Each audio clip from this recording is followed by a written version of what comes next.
Assalamualaikum warahmatullahi wabarakatuh. Sahabatku para petani sawit, apa kabar? Semoga kalian selalu dalam keadaan sehat walafiat, amin. Teman-teman, hari ini saya akan sedikit review kebun saya yang usianya 3 tahunan ya, sekitar 38 bulan atau 40-an bulan lah. Dan saya anggap kebun saya ini lumayan berhasil, karena hasil yang saya dapatkan itu ya lumayan lah. Menurut saya itu lumayan, dan hal tersebut terjadi karena perawatan yang saya lakukan itu ya menurut saya itu lumayan maksimal, meskipun yang saya lakukan perawatannya itu minimal ya, seadanya. Jadi bagi para petani sawit, jangan takut dengan perawatan sawit yang katanya mahal, besar, dan memberatkan petani ya. Namun saya sudah membuktikan bahwa dengan perawatan yang minimal, hasil yang saya dapatkan pun masih tetap bisa maksimal. Nah, jadi ceritanya ada yang bertanya, "Bang, tolong sepilkan atau ceritakan pupuk yang Abang gunakan ya." Jadi seperti ini, teman-teman. Saya itu menggunakan pupuk ya, menggunakan pupuk tunggal ya, urea, TSP, KCL, dan dolomit, dan ada juga pupuk borat ya, saya gunakan. Jadi yang saya gunakan itu ya sesuai dengan kemampuan saya. Seperti sering saya ceritakan bahwa saya menggunakan pupuk itu 3 tahun sekali ya. Itu memang kadang tidak sesuai jadwal juga. Kalau menurut seharusnya itu 4 bulan sekali dengan rotasi 1 bulan per satu jenis pupuk ya. Namun terkadang karena dana yang tidak mencukupi ya, terkadang terlewat lah, kadang 5 bulan, kadang sampai 6 bulan, berarti bisa jadi setahun hanya 2 kali. Namun saya tetap terus mengusahakan untuk melakukan pemupukan. Jadi yang saya lakukan, teman-teman, dalam 1 bulan itu saya harus memupuk 1 jenis pupuk seperti urea, KCL, dolomit. Dan rotasi seperti apa yang saya gunakan, yaitu yang pasti bertanya, yang pertama pasti saya gunakan pupuk dolomit terlebih dahulu. Dosis yang saya gunakan itu 1 kilo ya, 1 kilo hingga 2 kilo per pokok batang, karena harga dolomit lumayan murah ya, lumayan murah. Dan jadi saya gunakan sekitar 4-5 karung per pokok batang per hektarnya ya. Jadi kebun saya ini ada 133 batang, jadi saya pukul rata. Jadi terkadang saya pakai 4 hingga 5 karung dolomit. Dan selanjutnya setelah saya taburkan dolomit, saya gunakan pupuk tunggal lainnya, baik urea, TSP, ataupun KCL ya.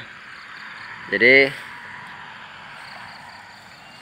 saya 1 karung itu saya bagi 133 batang tuh, teman-teman. Jadi saya tidak menggunakan dosis yang dianjurkan, setengah kilo atau sampai 1 kilogram per pokok batang ya. Jadi apa adanya, setiap saya rotasi pupuk, jadi hanya 1 karung dan saya bagi rata seperti itu. Jadi kalau 133 batang, 50 kg dibagi 133 batang ya, hasilnya seperti itulah. Lalu bulan kemudian saya gunakan KCL, lalu bulan kemudiannya TSP, dan mungkin bisa selang 2-3 bulan menunggu saya punya uang kembali untuk melakukan rotasi dolomit kembali. Nah, hasilnya seperti apa, teman-teman? Jadi dari 133 batang itu ada 30 batang yang bisa saya panen, sekitar 30-an batang, dan minggu kemarin itu sudah nambah 1 lagi yang bisa masak. Dan panen kemarin alhamdulillah sudah dapat 170 kg 170 kg per minggu. Jadi saya memanennya itu, teman-teman, tidak setengah bulan sekali ya. Jadi 1 minggu sekali, 6 hari, bahkan ada yang 5 hari saya panen. Karena saya hanya mengambil yang benar-benar sudah masak. Nah, ini saya panen 3 hari kemarin, dan ini sudah ada yang masak lagi. Mungkin 2 hari lagi bisa saya panen ya. Jadi saya rotasi panen itu tidak setengah bulan sekali ya.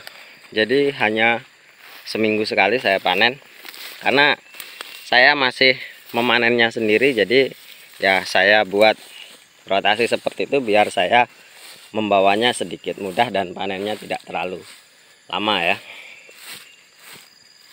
Dari 30 batang itu alhamdulillah sudah dapat 170 kg per minggu. Jadi kalau dikalikan dalam 1 bulan bisa jadi setengah pikul lebih ya, hampir 60 kg dalam 1 bulan dari 30 batang. Kenapa? Karena memang dulu saya tanamnya itu 53 batang terlebih dahulu, dan yang 80 batangnya itu saya tanam selang sekitar setengah tahun kemudian. Jadi memang ada selisih, dan untuk saat ini dari 53 batang itu yang produktif baru 30 batang. Yang lainnya kemana? Yang lainnya ya ada yang saya ganti seperti itu. Nah, itu saya rombak karena memang buahnya tidak bagus. Ya wajar lah teman-teman kalau dalam satu kebun itu ada yang berbuah abnormal ya, baik itu buah landak ataupun ya sejenisnya buah-buah yang tidak menghasilkan lah. Jadi dalam 53 batang ini ada 1, 2, 3, 4 batang yang saya rombak, dan saya masih menunggu hasil selanjutnya apakah masih ada yang bisa dirombak. Jadi kita sebagai petani ya jangan terlalu banyak mengeluh ya.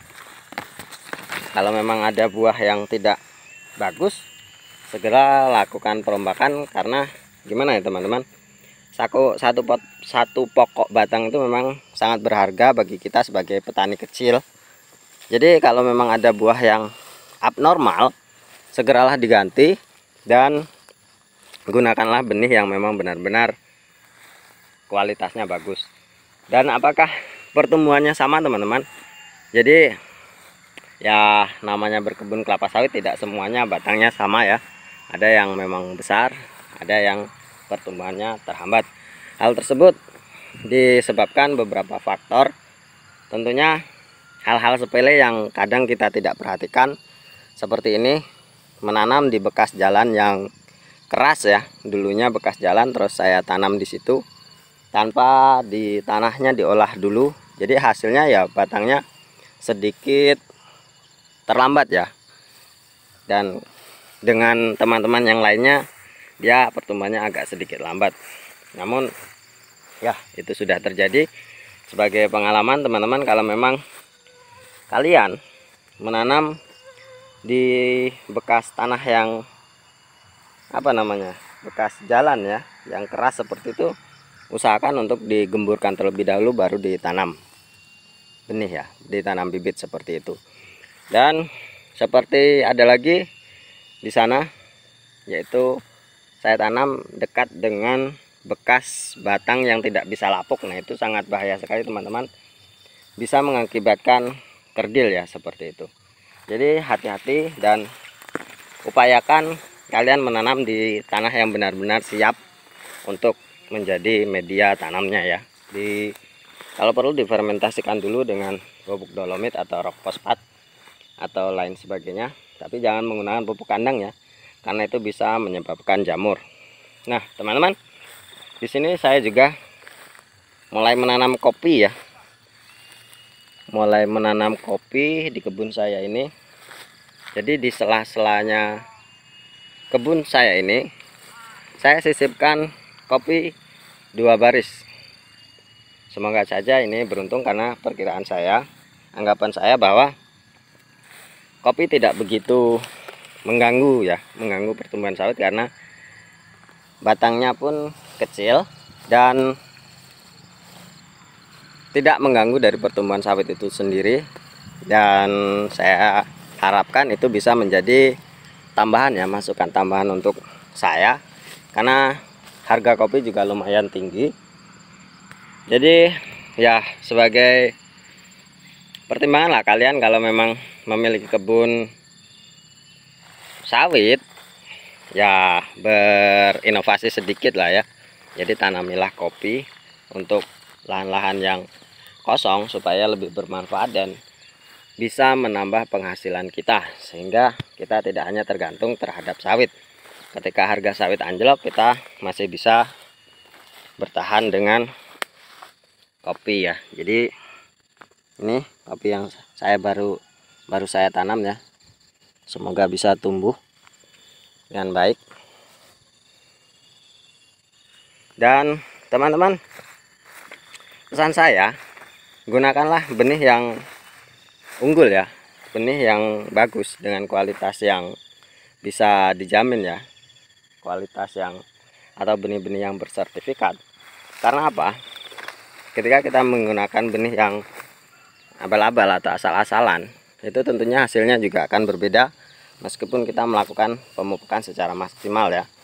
Karena faktor genetik itu juga lumayan membuat kita repot.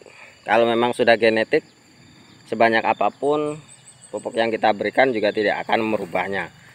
Jadi saran saya, gunakanlah benih yang benar-benar bagus dan kita tahu asal usulnya ini varietas apa, sehingga ketika itu berhasil kita bisa membuat testimoni bahwa varietas ini bagus, seperti itu kira-kira. Dan yang kedua teman-teman, jangan pantang menyerah ya, meskipun harga sawit itu fluktuatif ya, buat inovasi yang lain seperti tanam kopi atau lain sebagainya. Jadi tetap semangat dan sabar saja bahwa kita pasti akan sukses menjadi petani sawit. Itu harapan kita, dan semoga pemerintah memperhatikan petani-petani kecil seperti kita. Terima kasih teman-teman atas atensinya. Sampai jumpa di video selanjutnya. Terima kasih atas atensinya kembali ya. Assalamualaikum warahmatullahi wabarakatuh.